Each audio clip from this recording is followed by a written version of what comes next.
Hello and welcome to another fun-filled episode of a Weekly Deathmatch. This week we're playing CSGO for the first time in a very long time because Reese is excited about Valorant, and Valorant is apparently a lot like CSGO except with abilities. So he wanted to get a feel for what that kind of game might feel like, you know, sans abilities. So we booted up CSGO the other night and we played some bit. We haven't played any actual Counter-Strike yet. So far we've just been deathmatching. I think he did play some actual Counter-Strike with Liam last night by the looks of it, but I forgot how fucking fun this game is and I suck at it. But it's fun all the same, and the guns feel good, and it's just a lot of fun, and it's free nowadays, so check it out. Also, it has this new, well, I say new, it's probably been out for years knowing me, but they have this like battle royale mode, but it's like miniature battle royale. There's like 18 people, and like it's weird because it's still CSGO. And if you're thinking that that's a weird formula to have a battle royale in CSGO, then you're right, it does feel weird. But I don't know, it seems like it's kind of fun. I got a kill.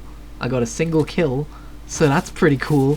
Sorry the fucking game audio was slightly echoey there. It's because I didn't realise I put my headset right next to my microphone, so that was fun. But yeah, tonight's episode of Weekly Deathmatch is going up a little bit later than normal because I basically lost track of the days of the week because 2 weeks of isolation will do that to you. I'm going back to work tomorrow, but oh boy, oh boy, it's been 2 weeks, and I'm not gonna lay it on. I've had, you know, apart from the general themes of, you know, anxiety about the state of the world, other than that, I've not had the worst time. I've had kind of a chill out. I've not had 2 consecutive weeks off work for years, so that was pretty cool. I made the most of it. There's a PlayStation sale on right now, so I decided I was going to buy Star Wars Jedi Fallen Order, except it was 35 quid, not 25 quid like I thought, so I didn't get that. Instead, I got God of War, which was like 15 quid, and what a game. I'm going to do a thoughts on it, and also very soon there's going to be a Kritigri's Adventures as the God of War. I might need to work on that title, maybe just Kritigri's Adventures as Kratos, but man, that's a good fucking game. I've already edited together the first part. The main story is going to be in 2 parts, and then if I do when I do my, like, you know, perfection, like, extra game stuff, I will be taking clips of that as well, so you may see a part 3 sometime in the future as well, but I'll probably upload that tonight because I've already uploaded it. I just need to fucking put metadata together for it. But if you have a PlayStation 4 and you haven't played that game and you like fun, get that game. I can't formulate sentences today apparently, but get that game. Do yourself a favor and get the game. Also this week, well, I say this week, the last few weeks, I've been getting into the Overwatch League again because I watched a fair bit of Season 1 and I didn't really watch Season 2. But I don't know, I felt like watching it. I know they said they were having to broadcast from home and they were having some issues with it, and there's definitely been some issues. But I've had a great time watching Overwatch League lately. It's as good as ever. You know, if you've just got the patience to deal with some of the technical hurdles which are unavoidable at the minute, it's great. You should watch it. Although I'll say, if you've never played Overwatch before, I imagine it's probably quite hard to pass. It's not something like Halo where you can understand what's going on fairly easily. With Overwatch, it's like they do play-by-plays, and it is crazy. They will unpause the screen for like a second and pause it again to talk about what just happened. So much happens in a second in Overwatch, at least when it's played to the standards that Overwatch League plays it, and to the standards that, you know, Gladiator's best team represent play it.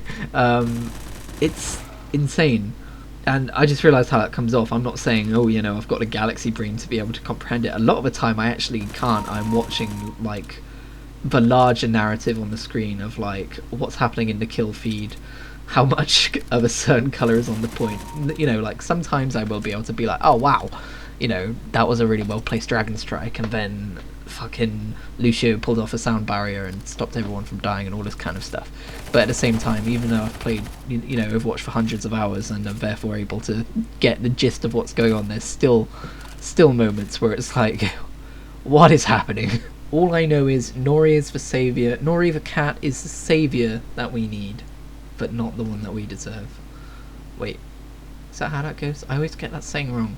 Nothing new on the one I'm watching front. I'm still slowly making my way through Star Wars, The Clone Wars, The Mandalorian when they choose to upload it, which is, I think, more often than weekly, but not as often as twice a week.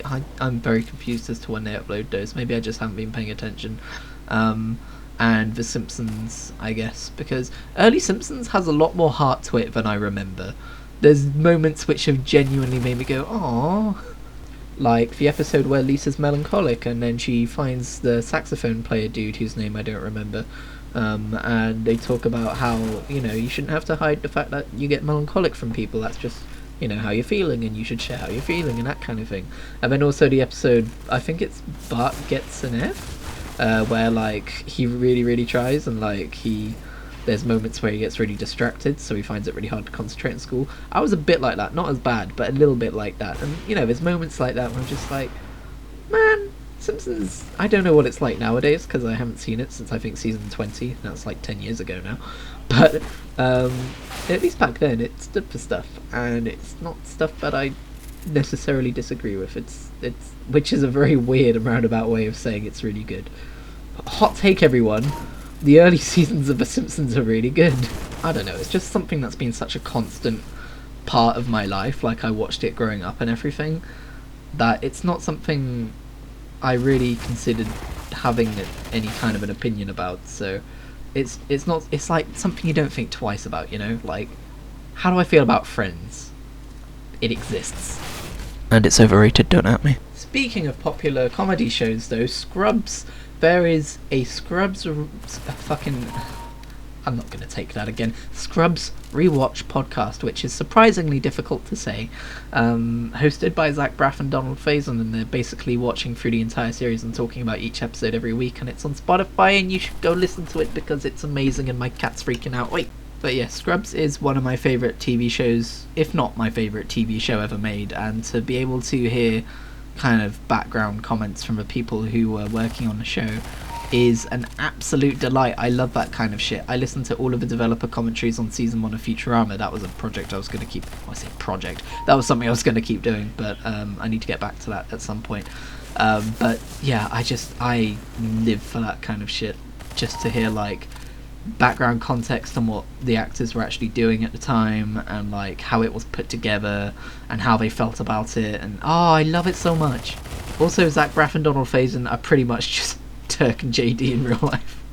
Also, the alpha for World of Warcraft Shadowlands is on the way, which means I am about to unfollow all of the WoW content creators except for maybe Scott Johnson, because spoilers everywhere, and fucking Belial is the worst for it.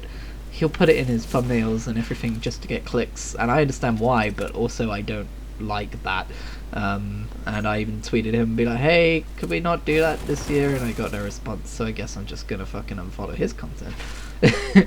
Which is pointless saying it here because it's not like they watch this content, but still it's just frustrating, it's every time there's a WoW expansion I have to balance, alright, do I just unfollow everyone I know to try and avoid spoilers, or do I just give in and, follow the large narrative beats before the expansion even comes out again? I'm still a little bit torn on what to do this year. I'll probably figure it out as I go along, but that's going to be an exciting time. Anyway, sorry that the commentary this episode was so fragmented and all over the place. It was a combination of I kind of forgot I needed to do this today. Also, what was with that guy, by the way? I kind of forgot I needed to do this today, and also my cat was very demanding of my attention. In fact, one of the WoW developers tweeted what it was like working from home, where his cat keeps on jumping into his lap and he puts the cat on the floor, and the cat jumps on the fucking desk and he puts the cat on the floor, and the cat jumps on his lap and he puts the cat on the floor, over and over again.